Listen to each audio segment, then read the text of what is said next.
Grandland, bourgade de 500 habitants au nord-ouest de la Vendée, a créé la surprise dimanche soir en plaçant Marine Le Pen en tête du premier tour de la présidentielle. La présidente du Front National recueille en effet ici 29,36% des voix, soit sur 333 votants 96 voix contre 87 pour Nicolas Sarkozy. Un résultat qui ne fait pas que des heureux. Pascal Morino, maire de la commune, parle d'un véritable coup de massue, mais cherche néanmoins à comprendre le pourquoi de ce vote. Je pense qu'il y a un décalage important entre la politique nationale et puis ce que les gens, nos concitoyens, vivent au quotidien. Dans nos campagnes, les campagnes sont plutôt délaissées au niveau de la santé, au niveau de la vieillesse, au niveau de l'emploi.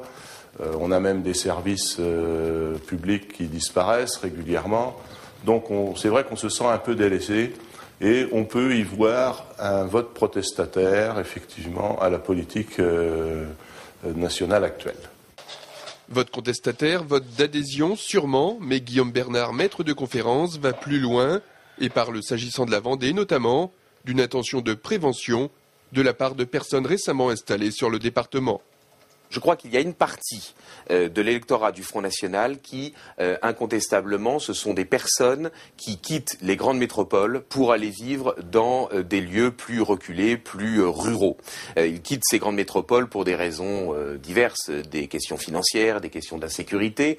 Et par conséquent, on peut penser qu'ils votent dans leur nouveau lieu d'habitation, non pas en fonction de la situation qu'ils connaissent dans ces nouveaux lieux, mais en fonction d'une vision plus globale de la société. C'est donc un vote qui est d'une certaine manière réfléchi, qui est un vote sur enjeu, et c'est ce que j'appelle le vote préventif. Quoi qu'il en soit à Grandland, le score élevé du Front National risque de peser en vue des prochains scrutins. J'espère que nos candidats aux législatives entendront au moins le vote ou l'appel des Grandlandais, que l'on revienne à des choses plus concrètes sur le terrain. Et puis on analysera au soir du premier tour des législatives si la percée du Front National sur Grandland est confirmée ou pas.